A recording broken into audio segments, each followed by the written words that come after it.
Hey folks, thanks for tuning in to another edition of BevNet's Elevator Talk Livestream. I'm Ray Latif, the editor and producer of BevNet's Taste Radio podcast. And over the next 60 minutes, we're going to be chatting with entrepreneurs from across the food and beverage spectrum, talking about their news and new products related to their brands and companies. With me today, co-hosting the live stream, is Patrick Schwarzenegger, the actor, investor, and advisor. Patrick, how are you? I'm doing good, buddy. How about you? I'm hanging in there. I'm a little worried about my hair. As you know, it's difficult to get a haircut these days. And each week we do this, my hair gets fluffier and fluffier. How about yourself? Well, as you can see, I'm wearing the hat to cover mine up. Mine's pretty crazy. My beard is getting crazy, but it's quarantine. It's allowed. It definitely is allowed. You're a pretty well-known person on Instagram and in certain social circles as well as business circles. But for folks who aren't familiar with Patrick Schwarzenegger, the man, what do you do? Tell us about your investments and your investments and how you advise folks in the food and beverage industry. Yeah, so I mean, what I do a bunch of different things, but we'll stay on topic of business for right now. So I run my own kind of advising and consulting firm, which has about 16 companies underneath it, ranging from food and beverage, overall health and wellness. And it's injection of capital going on the advisory board, basically just helping kind of companies grow from A to B. I think that my first company was largely successful and I had a great exit due to the kind of helping hand that I had from my parents. And I kind of recognized that early on, how much, an advisor or a mentor or someone like that could really help a young entrepreneur. So I always kind of made it my mission and goal after that to go out and try to help other young entrepreneurs and other young companies in expertise and in age. So like I said, we have 16 companies underneath that now, ones that have been featured on BevNet, from Blaze Pizza to Super Coffee or Malk or Ladder Supplements. So it's been a great ride and just hoping to make other entrepreneurs' dreams come true. I love that. I think I saw that on your Instagram page, is hoping to make entrepreneurs' dreams come true. From an investment perspective, are you looking at early stage companies? You're looking at ones that have traction, have been on the market for a bit? I would say 90-something% of the companies I go in are extremely early stage, from pre-seed to seed, pre-revenue, anything where I feel like I can have the most impact and effect, both in the capital stance or in the connection standpoint, using my connections to help kind of bring that company up. That's kind of our sweet spot and where we get to help the most. But at the same time, we've gone into some later stage companies as well. Like a Malk. Well, Malk is I would say later stage in the sense that it's been around for years, but I wouldn't consider it, something that's extreme late stage in the sense of it's doing, $60 or $100 million revenue or something like that. So I think something that's unique about Malk is that it has been around for a while, but it's one of the only companies that's really out there on the shelves that wasn't taking, institutionalized money. They weren't going large private equity, which was something that was entertaining to me and allowed me to kind of come in, throw some a capital injection on the table, but also kind of really help with their branding, marketing, and kind of exploding it to the next level, which would make it a later stage company. Mm-hmm. Well, we've got plenty of early stage companies in our lineup today, and I'm sure they're excited to hear from you and hear some perspective on things they might be able to do to tweak their branding or change their positioning or just get a nice pat on the back. Once again, for folks that are joining us right now, you're watching BevNet's Elevator Talk live stream. I'm Ray Latif, and I'm joined by Patrick Schwarzenegger. And we're going to get to our first interview guest of the show. That is Simon Sakal, who's the CEO of Soli. Simon, how are you? Hi, thanks for having us. Thank you so much for joining me. I've seen Soli in my local Whole Foods. Your fruit jerky bars look amazing. But for folks who aren't familiar with the brand, could you tell us a little bit about how it came about? Yeah. So, yes, as mentioned, I'm Simon Sakal. I'm the CEO of Soli. And we've been 20 years in business, Ray. We are a vertically integrated company, and we go from sourcing fruits and vegetables directly from farmers to developing and patenting technologies. And then we own all the manufacturing facilities. And then Soli is our branded part, and it's how we bring clean and convenient foods to consumers. And I mentioned the fruit jerky, but you're introducing a new product that we're expecting to see pretty soon. Could you tell us a bit about it? Yeah, sure. Just a few weeks ago, we launched this new product. It's a 5-minute shelf-stable spaghetti squash. So now more than ever, easy, quick, and nutritious meals are so important. So with like with all of our products, what you see is what you get. So inside here, you have a whole fresh organic spaghetti squash, uh, perfectly dried, and you can just pour it in hot water and have 4 servings in 5 minutes. Each serving is one full serving of vegetables, and it has like 85% less calories and carbs than a traditional pasta, and it tastes amazing. Okay, so first off, I want to say that your name to me is a home run, and for a lot of people, I would think that going from fruit jerky to spaghetti squash is kind of an odd, new SKU and new development of your product line. But at the same time, to me, it works completely because your name is Soli, right? I mean, it's going with only one ingredient or a few ingredients in your product. The main question I have for your new development of the spaghetti squash is, who are you mainly going after? Because for myself, I'm a customer of the chickpea pasta and the lentil pasta, and how that's sold to me is that it's 20 grams of protein, right? It's now a no longer an empty calorie like a normal pasta, but it has the punch of the protein. So what is so beneficial about the spaghetti squash, and who are you going after with that?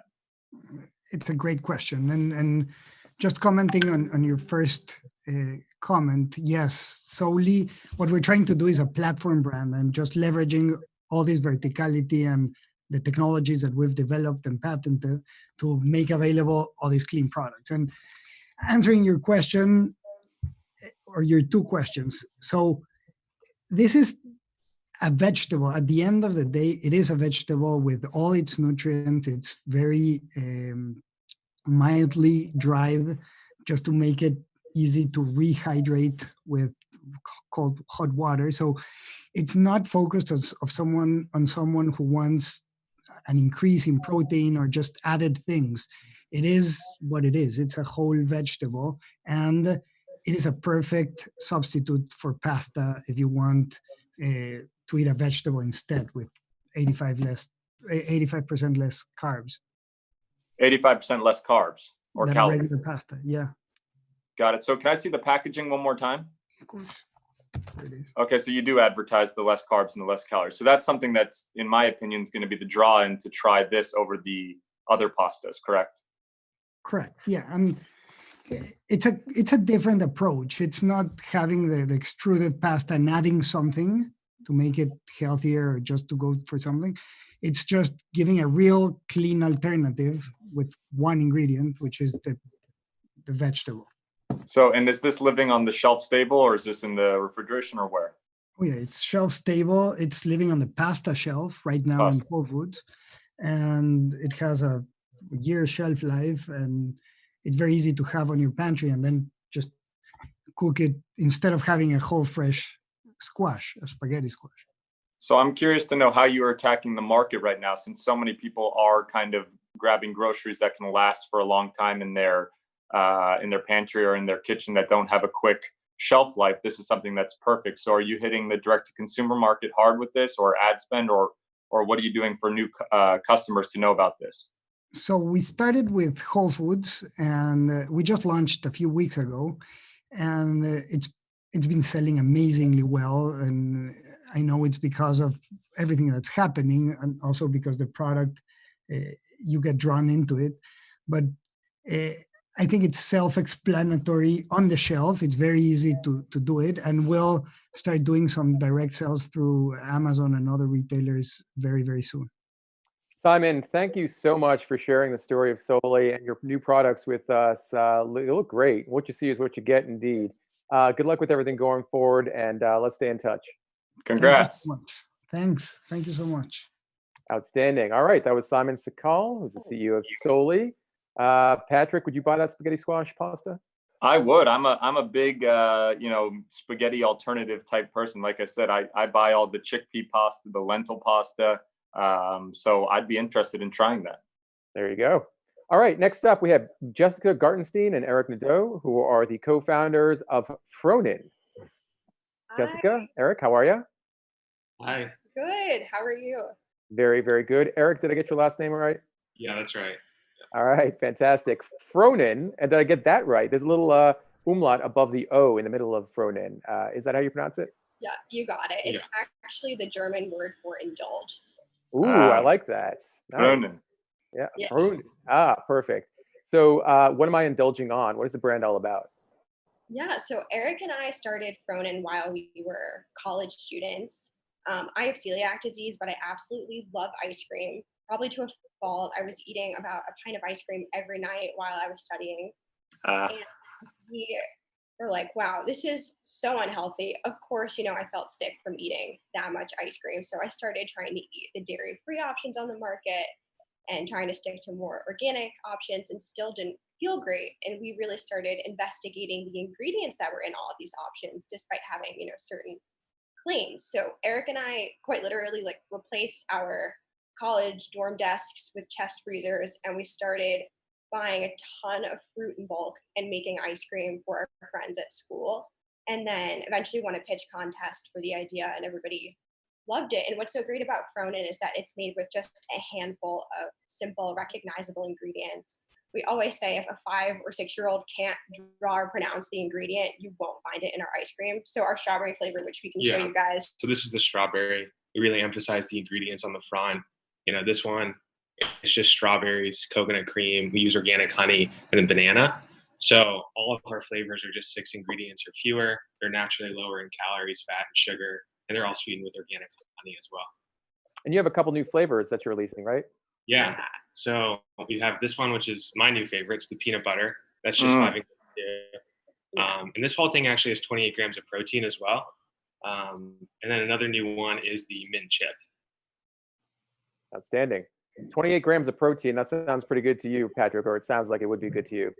well, I'm a big peanut butter guy, but I'm also, more importantly, a massive, massive ice cream fan. I'm on the kind of monthly cycle of like 10 different ice cream companies where they send me their new 4 flavors every month. And I'm obsessed. You'd be embarrassed to see my freezer. But the big thing I would say with this, and what I'm curious is the freezer department has become extremely competitive in this industry. I think that you've seen Halo Top kind of was the first person to really knock that door down. You saw Arctic Zero, stuff like that. But today you're seeing so many different ones, from a keto ice cream to a less caloric one to just fruits, everything like that.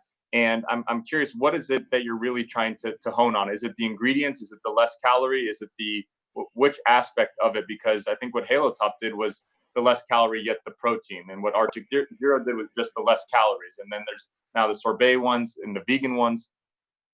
Yeah, so we're definitely going for a clean ingredient play. Our products don't use gums or natural flavors or artificial sweeteners or anything like that. And we're the only ice cream on the market right now sweetened with honey. So we've definitely seen our competitive advantage in having just a handful of ingredients that are really simple. And then we kind of see, the calories and the added protein as just additional benefits, but, ingredients being the number one thing. And whereabouts are you guys selling this right now? Yeah, so we're based in Chicago, so mostly in the Midwest. We're in Whole Foods, division of Kroger, but we're also expanding to both coasts in the next few months. So we're going to be in the New York City market. We're in Wegmans on the East Coast, and we're starting to go into the San Francisco and LA areas soon too. Yeah, that would be something that I would say strategically wise. I feel like it'd be great to go onto the coast. People that are more probably interested in that the less caloric, or interested in the less amount of ingredients. Not to say that it's not viable across the U.S., but I feel like those are the people that will be first to purchase this kind of a product. I'm also really curious how you decided to kind of go into this. Isn't the freezer section, notoriously pretty hard to do with kind of shipping and logistics and margins and everything like that? Right. Yeah. Well, we started this while we were in college. So I think we both were like, we're going to just go for this and see how it goes.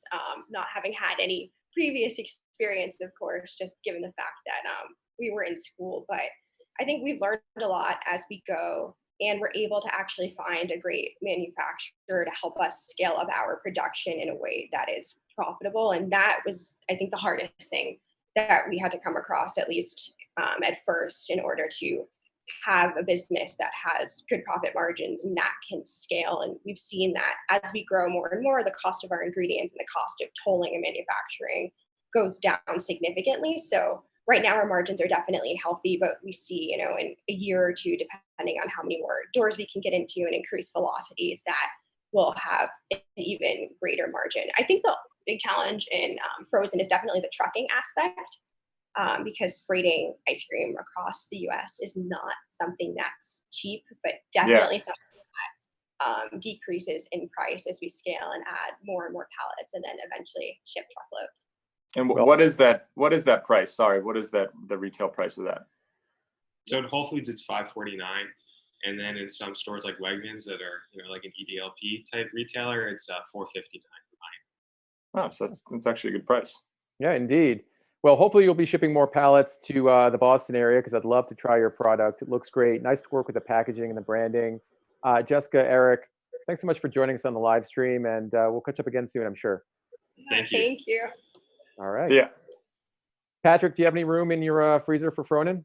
I gotta go and show you my freezer after this is done. I don't think so, but Okay. I can by tomorrow there'll be a little bit of room. Okay. Okay. Well, how many pints do you have to eat to make room? It's a lot. All right. Well, I hope you have some help. All right. Next up is Ron Alvarado, who's the CEO of Ficks Beverage Company. Ron, are you with us? Let's see. I'm missing Ron. He I hasn't. think you're on mute, Ron. Ron's on mute. There we Sorry go. about that. How about this? That's much better. Ron, how are you? Awesome. Very I'm good. About as good as everyone else. Thank you. Fantastic. Ficks Beverage Company. What are you guys all about? So Ficks is all about making better for you cocktails. We actually started this company in college when we kind of realized how much sugar was in the cocktails that we were having in the bar. And so we started the non-alcoholic cocktail mixer company, which has been our product for the last few years. But we actually launched a hard seltzer back in 2018, which was kind of a natural evolution of cutting sugar, cutting calories. Wasn't really a thing back then, but thankfully the category's kind of taken off. And so our main thing these days is making hard seltzer that's flavored with real fruit juice. And so we try to really win on flavor, win on the story behind our ingredients, and really keep our products at zero added sugar for kind of just a cleaner bar for people. Where are your products distributed? So we're based in San Francisco. We have distribution throughout California now. We're happy we're going to be launching actually in Texas next month. But we're found in retailers like Trader Joe's, Whole Foods, Safeway. So most grocery stores based here in California. What's your target demographic for this? I've got a brother that's a senior in college, and pretty much all he does is, everything is White Claw, Truly, White Claw. Yeah. It's Is this that kind of college market? Is that price point for that, or are you going to an elevated kind of consumer? I think we're going for kind of an elevated consumer. I mean, we typically look kind of like the 25, 34-year-old who's looking for a bit of an upgrade in taste. In college, we all kind of would drink whatever the price was cheapest. Yeah. And so there's different hard seltzers breaking out differently where beer has certain echelons, and we think hard seltzer is doing something similar. And so we're trying to go for a consumer that really values taste, values zero added sugar in their products, and is looking for something that tastes a little bit more authentic than say like a natural flavors or extract alternative, given the juice that we add in the hard seltzers. What I find, and I'm curious to see if you would be open to something like this, but I wonder, as the customer gets more sophisticated and elevated, is it the fact that it's the real juice that becomes something that's premium, or it's usually the actual vodka label and company that becomes more of the premium? Because for someone like me, I'm someone that's always asking, oh, what tequila brand are you putting in my margarita or my tequila soda or something like that? So have you thought about partnering with a Tito's or someone that's a more of a, like you said, in Texas? And is that more of an attractive thing to the consumer rather than just having pure juice versus some other juice? Yeah, I think that's a really good question. I think Ficks is relatively small compared to these other brands that obviously are really established and could have that kind of credibility behind releasing a product. I think what we're trying to do is really build the Ficks brand similar to what we were doing with the mixers around that fruit juice. We do the same thing with our mixers, sourcing really good juice. We call it kind of this concept of farm to fizz on the seltzers, where we're kind of working with the farmers in different areas, really trying to get a story around the ingredients. And so we're trying to build that story into our brand rather than partnering with another one. But I think that's a really, really good thought in terms of how other brands are approaching the category. And do you have one of your products up that you can show people? Yeah, so this is our lime seltzer. And so we have 4 different flavors. We do lime, cranberry, grapefruit, and blackberry. And we sell them either in 6-packs or variety packs now in California, Washington, Arizona, and soon to be Texas. I like the tagline "Farm to Fizz." I wouldn't mind seeing that on the actual packaging. If you're using real farm fruit that's getting fresh squeezed into the juices. Yeah, so we really love that tagline as well, and we're releasing new packaging actually next month as well to accompany the Texas launch.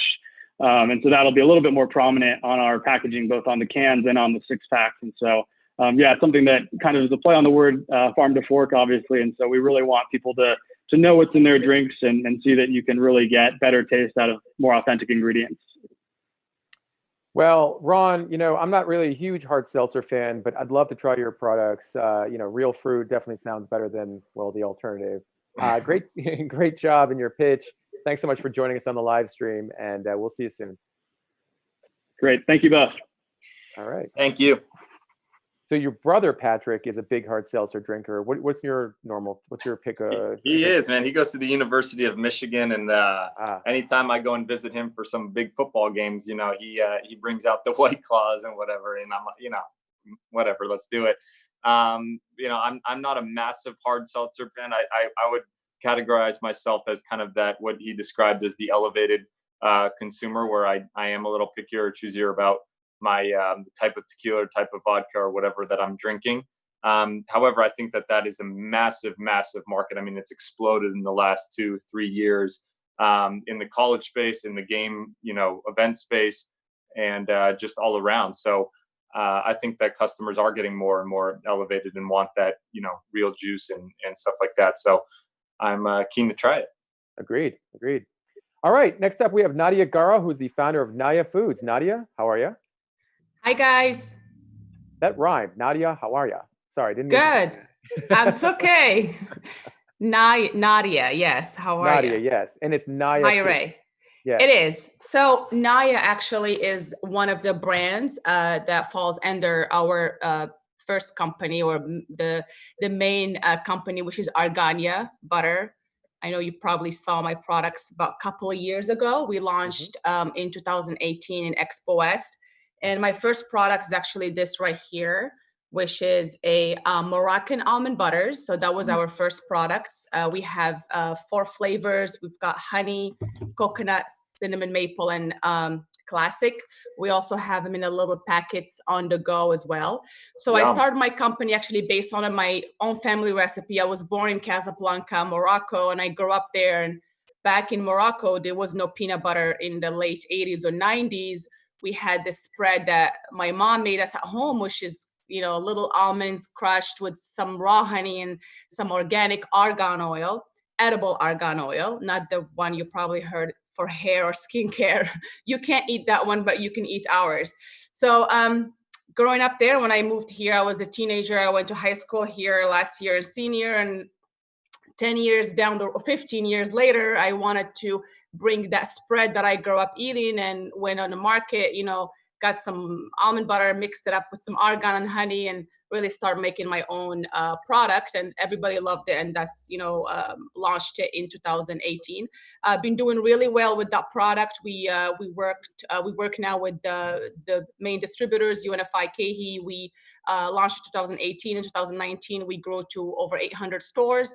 2019, September, we launched nationwide with Sprouts Farmers Market with that product, and doing really well with that side of the business. And I decided towards mid of 2019 to actually experiment with cauliflower. And that's when Naya's hummus was born. I don't have the product yet. It is refrigerated, so it's still in the making. This is literally brand new. So I have a little picture in here, which is the packages that we were coming up with. I launched a product in Fancy Food Show in 2020 at the Winter Fancy, and just wanted to get a feedback from the buyers and from people out there, and it was phenomenal launch. Unfortunately, things kind of been on a hold right now with the COVID. So we were gonna launch it in Expo S and and so on and so on. But we had great feedback. Everybody loved the product. Nobody believed there was actually no chickpeas in our hummus. Our hummus is 100% based cauliflower. It is raw cauliflower, so you still get all the nutrients and all the vitamins that cauliflower has. And the reason I launched that is my husband is from the Middle East, so we eat hummus on a daily basis. And I mean hummus, like all day long hummus in the morning, lunch, and as a snack. So he went on a keto diet, lost over 40 pounds, and it was the only diet that worked for him. And so finally I said, okay, you can't eat hummus. That's chickpeas. It's very high in it's a bean, so you're not supposed to eat beans on a keto diet. So really, I was experimenting with vegetables, and we love cauliflower. It's one of the veggies we eat a lot in Morocco and the Middle East, and that's really how Naya's hummus was born. And I saw there was a lot of people out there that they love hummus, they love chickpeas. Chickpeas is healthy, super good for you, but it has higher carbs. So it worked out great because when we launched it, everybody's like, oh my God, this is fantastic. I love hummus. I eat hummus every week, and this will be a great addition or an alternative to what I eat if I want to lower my my intakes in carbs. Our hummus actually has 1 gram of net carbs. So you can eat a whole bucket and basically no carbs in it. So did you decide that you were going to get customer feedback at the trade show, or did you guys do some A/B testing prior? Yeah, so we did. I'm in LA. I'm in Rancho Palos Verdes, which is a little suburb of Los Angeles. So we did a pilot with when I launched it. It was actually before Christmas. So we had, I'm a small company, so I couldn't afford big surveys or big launch. Yeah. So we kind of I'm a mom of 2, so I had all the moms in my neighborhood. I went to a friend's neighborhood in Manhattan Beach, and we had potluck and parties and Christmas parties, and that was feedback from around 50 people that we had kind of So testing. I guess what I'm most concerned or confused about is how do you convince someone that's not keto to make the transfer over? Because for me, I love hummus, just like you're saying. I'm an avid hummus eater. If I go to the farmer's market, that's one of the hottest selling items. Right. However, they always advertise chickpea. That has a lot of protein. It's very nutritional, like you said. So I mean, keto's massive, but I always tell every brand is don't just be prepared for a trend, because a trend is a trend for a reason. Trends go up and they go down. And what I want to make sure is that you're prepared for the customer that's not just keto. And I know cauliflower is having a massive bug boom amongst, at our Blaze Pizzas, we started doing cauliflower pizza dough, which was a massive thing, but it's a healthier alternative to normal dough. So how do you see this as being a healthier alternative or something to draw people off of using chickpea or something they're accustomed to? Right. So when people tasted, actually, they couldn't believe there was no chickpeas in it. And those people that are hummus lovers like yourself, they love chickpea hummus. So we're not just for keto. We are adding to the category. So the hummus buyer that comes every week and buys whatever brand they like, they can also buy ours on addition on top of their regular hummus brand that they love and eat on a weekly basis. We're a veggie base. We're not obviously a chickpea base. So it's not competing with their hummus that they're already buying. It's in addition to their hummus they're already buying. So we're not taking away from the hummus. We're not telling the people that love, or they're not on keto, they love hummus, hey, drop your chickpea hummus and get Naya's keto or cauliflower. We're actually adding to their basket. Nadia, unfortunately, we're out of time, but if folks want to learn more about the brand, it's nayafoods.com? Yes. Outstanding. Great stuff. That cauliflower hummus really does sound amazing, especially if it does taste like chickpea-based hummus, and I'm looking forward to trying it. Thank you. So much. Thank you so much for joining us on the live stream. We'll see you soon. Absolutely. Thank you, guys. All right. Have you ever had a cauliflower hummus, Patrick? No, I haven't, and that's kind of what I was really curious about, because I've had no issues with my chickpea, and I found that it is nutritional and has that protein. So that was my biggest wonder, was what is it that you're going to use to draw people to try the kind of cauliflower version. And I know, like I said, cauliflower is having a big boom in the industry. I love cauliflower, so I definitely would try it. I just think that there needs to be, an articulate message to get people to try it, or the sampling process or something to get people to move over. Yeah, great feedback. All right, let's move on. We got Joe Pryor, who's the founder and CEO of Rip and Sip. Joe, how are you? I'm doing well. Thanks for having me. It's just wonderful to have you. Rip and Sip sounds like a really cool name for a brand. I like it anyway. I do too. Tell us about the brand. Tell us about your products.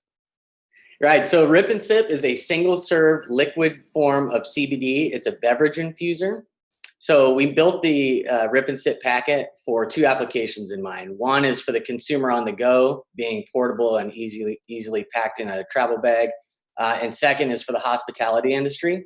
So typically a tincture bottle is the way that someone would administer or dose CBD into like a beverage. And we found that that's pretty unsanitary. It's inaccurate. It can be spilled at any point. And there's a number of different milligrams those bottles come in. And so we had an aha moment and said, there's got to be a better way. And by putting it in a single serve solution, it's easy to infuse in any beverage. And then also it has a neutral flavor profile, meaning that it opens up and allows consumers to continue to enjoy what they love to drink without having a specific flavor profile. So you can mix this in any beverage, hot or cold, without affecting the flavor. So you could go in a coffee, orange juice, or even a carbonated beverage. The reason we chose a liquid formulation versus a powder formulation is due to the fact that when you mix two liquids together, they become completely homogeneous right away. So especially if you were to pour a powder onto an ice beverage in a cocktail, it's going to clump up right away. But with our liquid formulation, it self-distributes into the beverage and becomes completely homogeneous. You said self-distributes into the beverage, and I'm curious where the products themselves are distributed in the market. Yeah, so right now we were getting ready to launch at Expo West, and obviously that didn't play well for us. So we've been hitting the streets and been getting into a number of different independent shops, such as coffee stores, water shops, Pilates studios. There are some CBD only stores, and then also some natural food grocery stores that are picking us up. And then we're also just signed up with Mr. Checkout to get introduced to a number of different distributors across the country as well. So for me, this seems like actually a different route to market than what you're telling me. I would feel a little odd if I'm at a restaurant or some sort of brick and mortar shop where they come out and I wanted to get, added some CBD to my juice or drink or coffee or whatnot, and they came and handed me a individual wrapped CBD drink. I think that tinctures do come at an elevated persona. They come off as higher end. I think that the droppers are actually an accurate way to put the CBD into the drink. So I'd be curious to really think why you came up with that route. For me, if this is a rip and slip and it's on the go, then it would make most sense at these convenience stores at the checkout where kind of the 5-hour energy is or something like that. So I am not a true believer of this going to the B2B route. So that's my honest opinion. For direct to consumer right now, you're saying that you have a lot of product because you weren't able to do Expo West. I think that CBD is having a moment in general in the market, but specifically right now, I know a bunch of my friends that are in this space are doing really great because they're advertising it as the, less anxiety, less stress, help you calm down. And this is a moment that a lot of people are really struggling, are having a lot of anxiety, are having a lot of uncertainty. And CBD seems to be one of those options that people are interested in trying. So I would be open-minded for you to look at that tincture, look at that direct-to-consumer at-home model to add it to the coffees or anything like that. Sure, yeah, and to reply to that, and some good points, obviously, that you brought up. The reason why this packet works well in a commercial application to touch on that point is because the bottles do come in anywhere from 300 to 3,000 plus milligrams. And so for your average person, they need a calculator to figure out how much CBD they're actually dosing. And then the eyedropper doesn't fill up completely accurately at every time. Sometimes it fills up half of the way. Sometimes it fills up 3/4 of the way. But generally speaking, they never fill up all the way. And that would be a full serving right there. So with this, it doesn't slow someone down.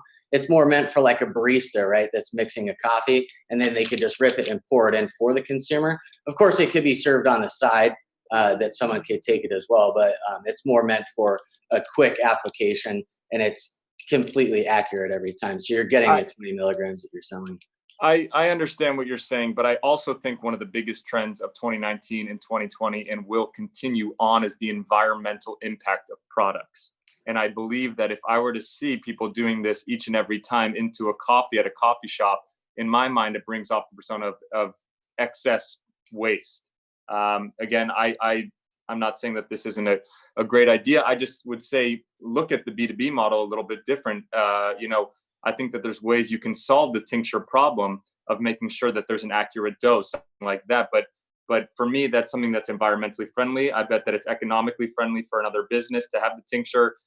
In my mind, it comes off as higher end to the consumer. So for me, that B2B route, I just would investigate that. And I think that the environmental side is going to become larger and larger and larger as we continue with time. We're already seeing coffee shops ban single-use plastic bottles and other forms of that. Great advice. Sure, yeah, unfortunately, Joe, we got to keep on moving on. But if you got 10 seconds, you can say what you want to say in 10 seconds. You can do it. Yeah, absolutely. I mean, as far as environmental impact, this is easily shipped anywhere across the country versus filling up. You could fit about 50,000 bottles of a packed beverage in a truck. You'd be able to fit over 1 million of these in a semi truck. So as far as the environmental impact on that end of it, there's things that counteract what you're doing as far as the impact that you're creating. But yes, it's definitely a convenient way of dosing CBD. And again, it's a flavorless packet that could be mixed in any beverage. So then that way consumers don't have to change what they're drinking. They continue to enjoy what they love. Well, I love the name, buddy. Congrats on everything and keep trucking. All right. Thank you. Indeed. Yeah. Great stuff, Joe. Thanks so much for joining us on the live stream. Thank you. All right. I've definitely been consuming a bit more CBD of late. Patrick, are you a CBD user? How do you use it? You prefer the topical? I had shoulder surgery about 2 months ago. So I've been trying anything and everything that's anti-inflammatory, that's good for joints, that's good for, all that kind of inflammation. So I have tried CBD and whatnot. For me, I've found it the most beneficial and economical to do the tinctures and stuff like that. So that's why I was a big believer in that, especially with the B2B.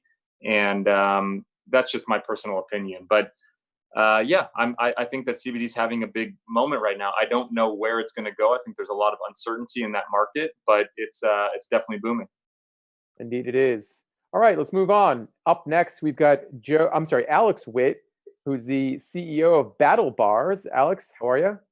Doing excellent. Great to see you. I love your logo behind you. You look like the Flash, from the comics. My head kind of fits like perfectly right in the center of it, right? It really does. Battle Bars. Tell us about the brand. Yeah. So real quick, I told my daughter I'd give her a shout out for painting my nails pink. I want to forget about putting this up there for Patrick. Thanks, man. There it is. If it jiggles, it's fat. Yeah, exactly. So we felt like. I'm an ex-military guy, and when you're overseas, I served tours in Iraq, and when you're overseas, they feed you protein bars left and right, or I'm not going to name brands, but they feed you pretty popular brands, and they all are pretty bland and boring and chalky, and they leave you with like, yeah, it's good, but I'm not really satisfied with what I'm eating. I'm just doing it because I don't want to eat what's over there. So, after getting out, I was actually a customer first of this product, and I met the founders, and we kind of partnered up to kind of take this thing big scale. And I felt like every protein bar, I've eaten every product on the market, and I felt like every protein bar that I ate it just like, it left me like questioning, like, why am I eating this? Why, like, this doesn't taste right. Or there's that chalky. And you know, like a lot of other brands, like they leave you with like your net carbs. And that's kind of like a lie in a lot of ways. And they kind of trick the consumer into saying, like, because this is the low carb era, that you can say net carbs by changing out sugars, real Right. sugar, glucose. And that's not cool to me. And, you know, and for me, you know, with being a customer first, I felt like this is a great product. So we have something that's great macros. It's a perfect blend of low fats, low sugar, which is real sugar, no artificial sweeteners ever, and a great mix of carb to protein ratio. And yeah, you know, we felt like with our brand, our leadership from, you know, we're a military-led company, ex-military company, and we feel like with that, you know, we can give people a sense of, you know, supporting our mission to help veterans and first responders with our charitable partnerships. So it's a good duo. Well, let me first start off by saying, I think on behalf of everybody, thank you for your service. Thank you for your work. You know, you guys have been on the front lines, continue to do so. So we owe you everything, and thank you. And it's great to see you navigating into another field of entrepreneurialism after. So congrats to you, first off. Appreciate that. Yeah. Next, I would like to say, I love the name.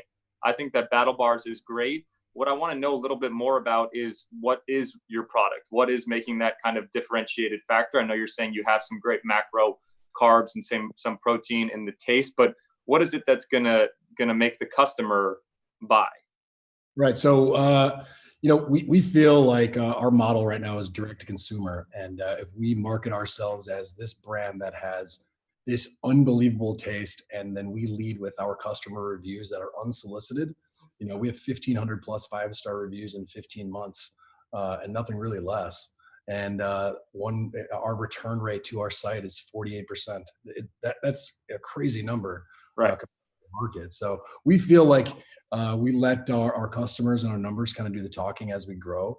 But you know, our core niche is saying, like, look, we have a great product that has a marshmallow center crisp to it that is unlike anything else. And I can't really market it this way, and I'm hesitant to say it on a podcast or on a live stream. But like, we wanted to make something that tasted like everything that everyone likes. What is something that everyone likes? And you know, I can compare it to, I guess I could say, a Rice Krispie treat, but make it a protein bar. And I think that there's brands out there, Patrick, that make a mistake of pretending to be telling or marketing themselves as like a candy bar, and they're really a protein bar. And that's a problem. Like, don't pretend to be something you're not. We're a protein bar company, but we're a delicious protein bar company, and it's for everyone.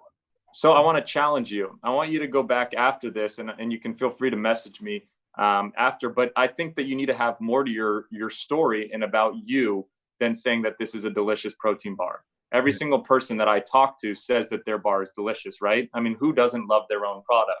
And I think that if you're going to try to grab the customer's attention, there needs to be something more than it's delicious. Everything is always delicious. And what I'm interested in is your story, your backstory. What made you want to create these bars? What was it that was out on the battlefield that those bars weren't hitting home for you? Was it the nostalgic flavors that you were missing of the Rice Krispie treat? Was it that they didn't have the perfect nutritional value for troops to get through their missions or to survive for hours on end without food or without carbs or without sugars and proteins? What was that element that made you, as an ex military officer, that wanted to go out and actually create this bar? And for me, that is what would draw me in. Oh my God, this is a battle bar. This is something that I could have used in battle to help me sustain my energy levels, that helped to keep me strong and fit and mentally focused and aware. Then boom, I'm drawn in. That's something that people can take when they get to their desk at 9 a.m. That could be something at their 4 p.m. slump, anything like that. And when they try it, they'll know it's delicious, and that's what will make them come back. Yeah. That's great advice indeed. Alex, thank you so much for joining us. Just to echo what Patrick was saying earlier, thank you so much for your service, and good luck with the brand. Please stay in touch. Hey, Alex, message me, man. I want to, support you guys. Appreciate it, bro. Thank you, man. Appreciate you guys. Yeah. Thank you. Outstanding stuff. All right, let's move on to someone who's known to me and Patrick. That's Shadi Bakur, the co-founder and CEO of PathWater. Shadi, how are you? Hello, guys. Hello to everyone watching the live I just wanted to take a moment and say, number one, thank you so much to BevNet, because you guys have been just killing it during this time. Like, you know, everyone's going through tough times. Obviously, Expo West hit us really hard, hit everyone here really hard. And we had expected to build a lot of business out of that event. I mean, for us at PathWater, last year we sponsored the show. We were the first ever official water sponsors, and we were trying to keep the momentum going, right? So it's definitely hit everyone pretty hard. And so thank you so much to BevNet. Shout out to New Hope for working with us through this time. I also want to give a quick shout out to Patrick, because he's been extremely active. I don't know if everyone has been watching him on social media, Instagram, just going out there trying to help people navigate through this time. And it's definitely really difficult for all of us. So, you know, I think it's a time that we need to take a step back, come together and take another look at business, the world, how things work, right? And hopefully, you know, if we stick together, we're all going to be here to stay, and we can get through this time together. Well said, Shadi. Thank you for saying it, and I appreciate the really nice words you said about BevNet. We're doing our best over here. I love PathWater, as you know, and it's well known. If you've been to an airport in San Francisco, you see it all over the place. Tell us what's different about PathWater. Tell us about the key point of differentiation for your brand. That is a great question. So, as you might know, from seeing us at the airport or retailers or organizations all over the nation and all over the world, PathWater is the first ever refillable and reusable bottled water. So we, instead of putting our water in single-use plastic or maybe another single-use item, whether it's any material, what we're trying to promote is that you actually take that bottle, that container, and you reuse it. And as we all know, plastic is one of the largest crises. And after the coronavirus, everyone's going to go back and still want a cleaner planet for our future generations. And so that's what we're trying to tackle, is changing the way that people think about drinking bottled water, and promoting reuse, recycling. And luckily, aluminum is the most recyclable material in the world. So we have a lot of things going for us, and I think it really has differentiated us and allowed us to, You started out with still water, and you've launched 2 new line extensions, brand extensions. Can you tell us about those?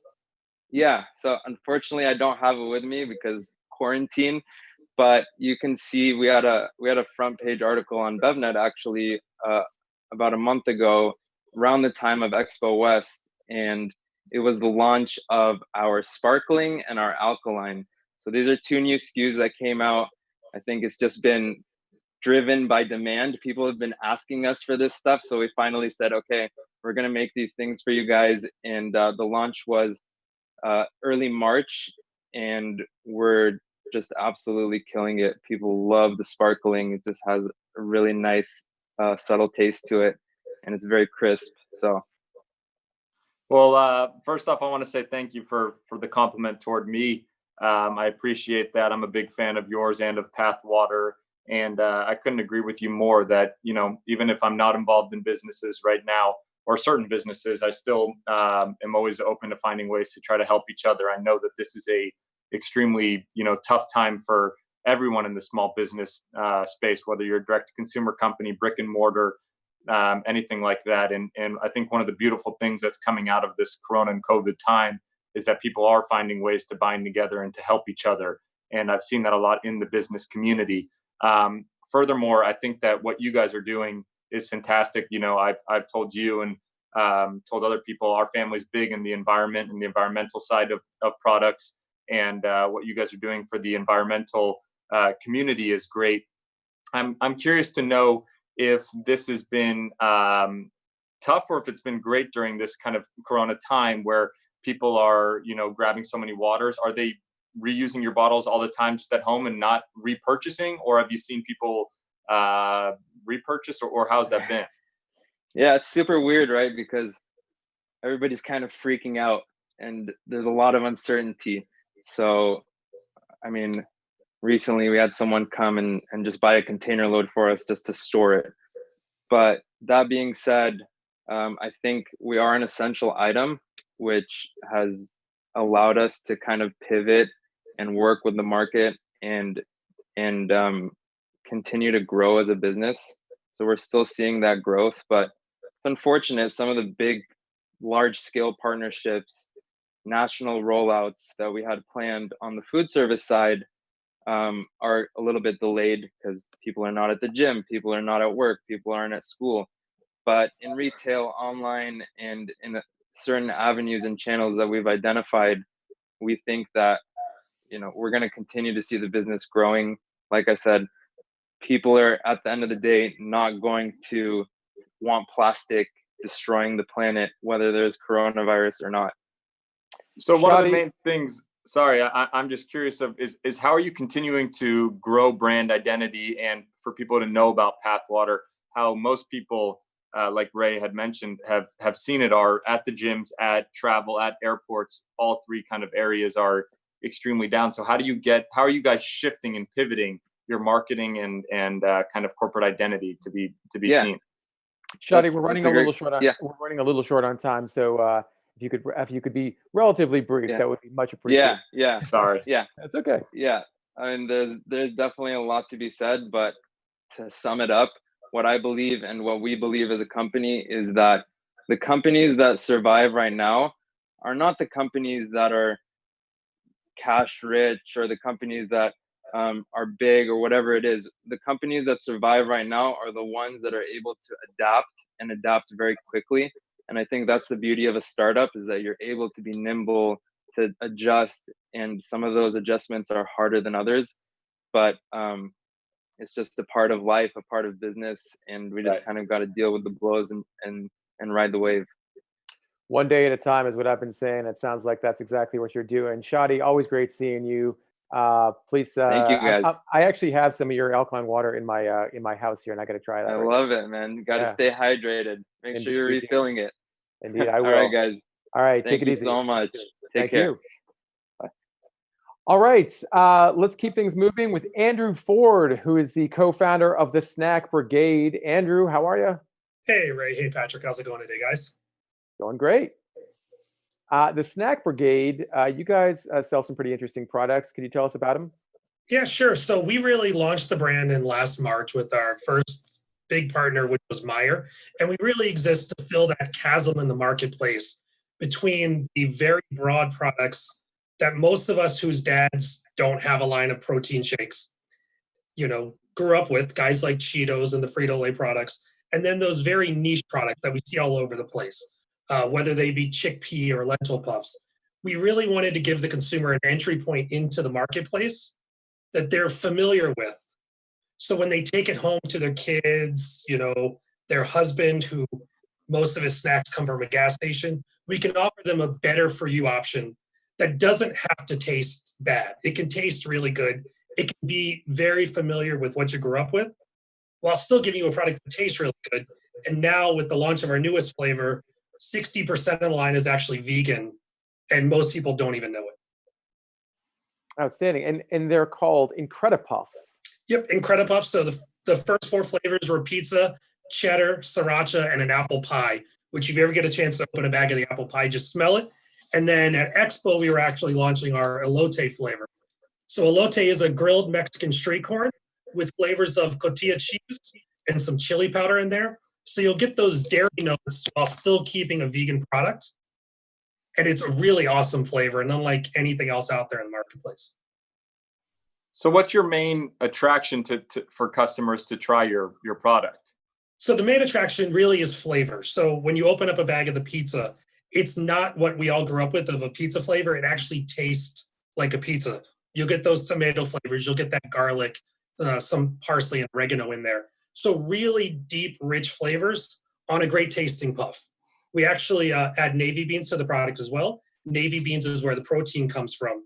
So it's kind of like tossing the medicine inside the dog's food so that you can get something that you can really take home to your kids and kind of almost trick them into better for you.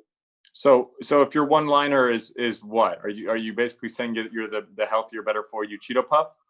So really our one-liner is snacking doesn't have to be a dirty word. We've made in this country into where snacking is bad for us. Snacking is really what gets us through our day. So really the tagline for the product is United We Snack.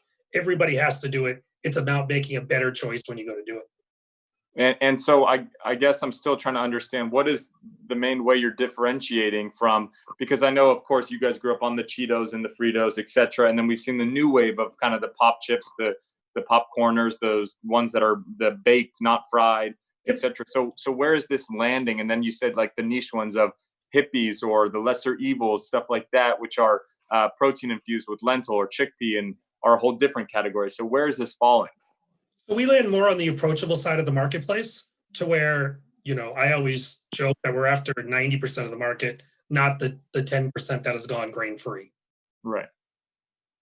The elote flavor, you know, how do you market sweet and savory at the same time? I mean, is that what consumers are looking for? Are they looking for something that's a little bit more on the ethnic side and on the sweet side? Because I love the idea of an apple pie snack. The elote flavor, not so much. Are you trying to reach a broad number of consumers, or are you targeting specific consumers with your flavors? So elote actually has become one of the most popular trends, especially in ethnic food. When you look at what's going on with elote carts around, whether they be food trucks, the flavor idea itself actually came from at the country's largest grocery store operator. And he said, man, I'm seeing lots of cool elote stuff. Nobody has an elote puff. Oh, there you go. There is one now. Andrew, this has been great stuff. I can't wait to try the new products. Good luck with everything going forward, and Incredipuffs. Thanks, guys. Hashtag Incredipuffs. Use that, everyone. I like that a lot. All right. We're going to keep on keeping on. Hey, Patrick, how you doing? How you holding up? I'm doing great, man. I'm ready to keep going. Like, isn't this fun? For hours. We really could. I'd love to do that. For now, we're going to move on to our next guest, who is Asha. I'm going to screw this up. Abalacia. Abalacia. There you go. You had it spelled out for me phonetically and everything. It's all good. Well, I can at least pronounce the name of your brand, which is Mason Dixie Foods, of which you are the founder and CEO. Yes. Thanks for having me, guys. Thanks so much for being with us. Mason Dixie Foods, what do you guys do? So we're the #1 independent frozen biscuit brand in the country right now. We're available in over 4,500 doors nationwide and still growing. And, you know, we really just pitched classic, clean, comfort food. And this year is a really big year for us. It's our first time announcing that we are launching over 12 new items into the frozen set, including 4 new biscuit flavors, jalapeno cheddar, cheddar chive, garlic parm, and pumpkin spice, as well as the first ever frozen scone available in the consumer packaged goods sector, available in blueberry lemon, chocolate chip, cranberry orange, and coffee cake. And then we also have the first ever frozen sweet rolls in the market. So cinnamon rolls, sticky buns, orange rolls, strawberry cheesecake rolls, you know, all the big indulgence items that everybody is like really craving right now in the current climate. And as I said, you know, all of our products are committed to being clean label, free from limited ingredient. And they're always made with fresh, real dairy, including real butter, which is, believe it or not, a huge attribute and selling point and differentiator for us. And then the other thing that we really try to build our product base around and brand tenants is convenient freezer to oven cooking. So there's no prep work. It makes it really simple to enjoy bakery and artisan baked goods in the comforts of your own home. And then today, I don't know if you've seen some of the photos, but we're also kind of showcasing all of our new packaging. We invested into a whole new brand refresh to kind of showcase and extend our brand architecture as we go from just frozen bread into also frozen breakfast now, improve our shelf presence, and then also call out our why to buys. We think this is a real breakout opportunity for our brand, expanding from just that little biscuit company into what will be and what we hope to be the quintessential frozen baked goods platform for the modern American. Asha, I don't know if you saw. I don't know if you saw me and Patrick, but when you were talking about the scones and the sweet rolls, like each of us, I saw our faces. The corners just kept going up and up. They did. It was cute. I liked it. Eyeballs. Yes. And I've had the biscuits. My goodness. Yeah.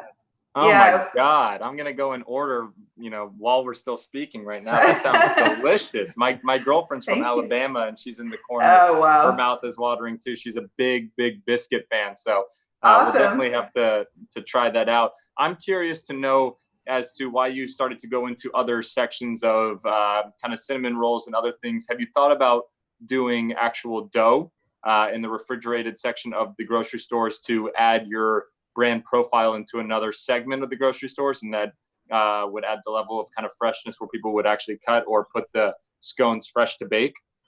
Great question. So as a brand, we really believe in frozen being the best way to really ensure the lack of preservatives and the quality that we have. So right now, our leavening system really activates the best in frozen. Not to say we're not interested in refrigerated. It's definitely something we are.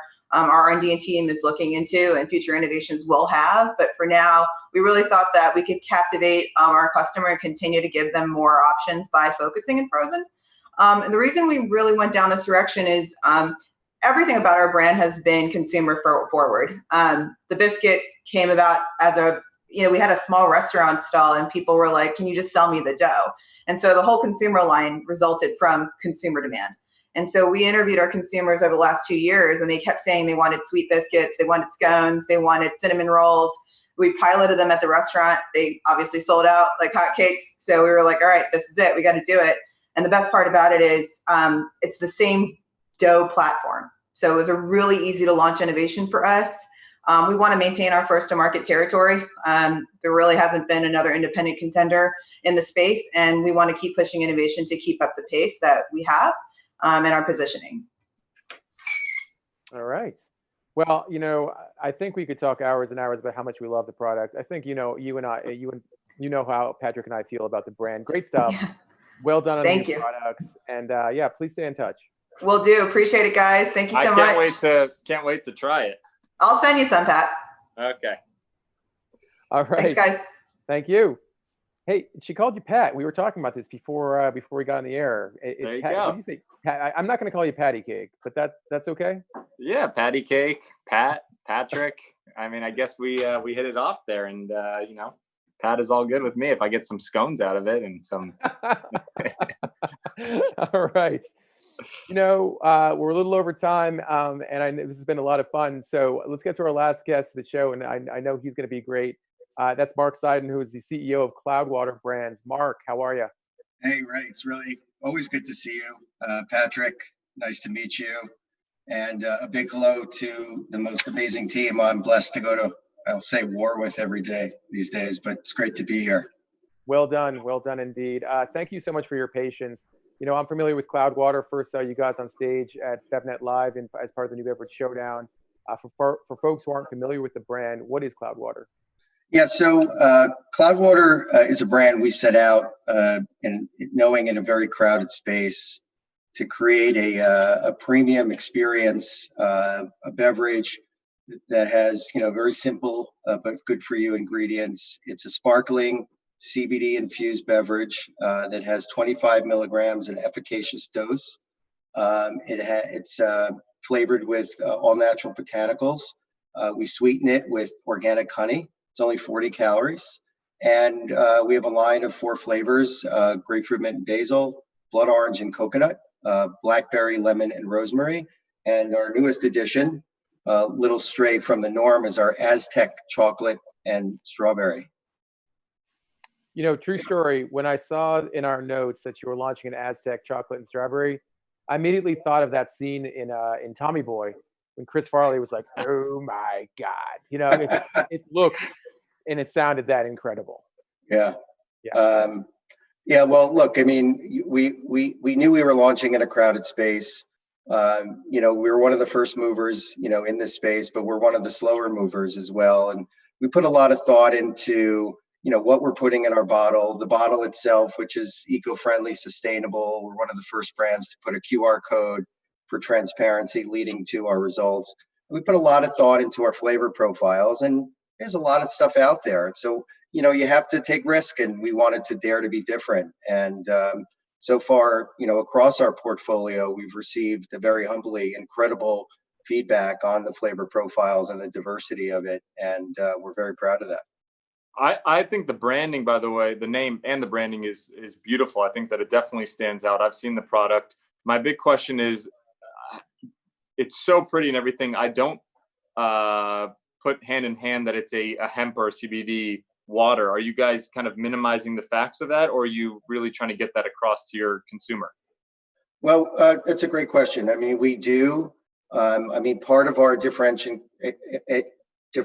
Patrick, is, you walk by this bottle and you say, what is that? And, when you pick it up and explore it, it's pretty, at least to us, and I love feedback, by the way, but at least to us, it spells out, what it is on, on the package.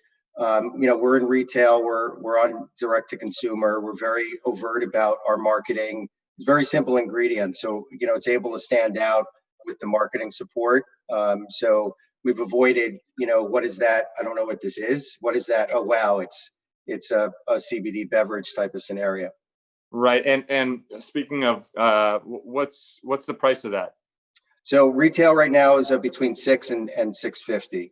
While we consider ourselves a premium brand, and again, that's experience from the packaging to, opening the bottle and smelling like the Aztec chocolate.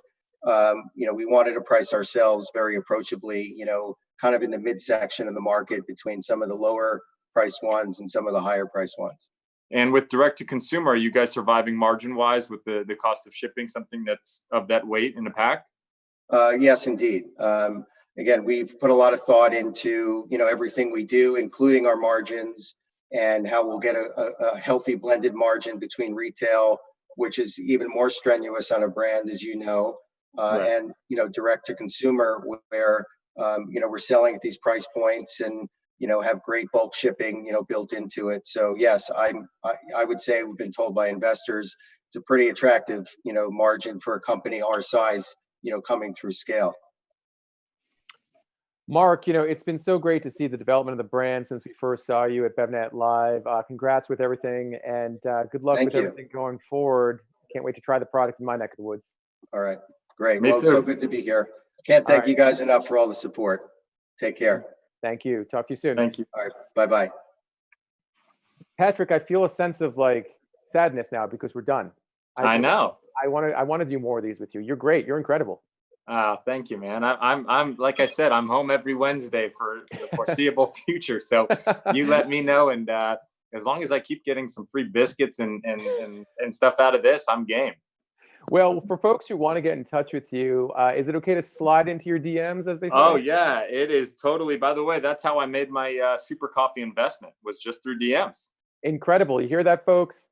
It's okay to slide into Patrick's DMs. He'll get back to you at some point, right? I've had a person that's come and worked for me that pitched me on DMs that said that they would be, do the work better than anybody else, and they, the whole thing. And I hired her right off of DM. I've done investments through DMs. I've done giving people motivation and inspiration on DMs. It's a powerful thing, and for a lot of people out there that are watching, people always are wondering is that weird? Should I do that? What if they say?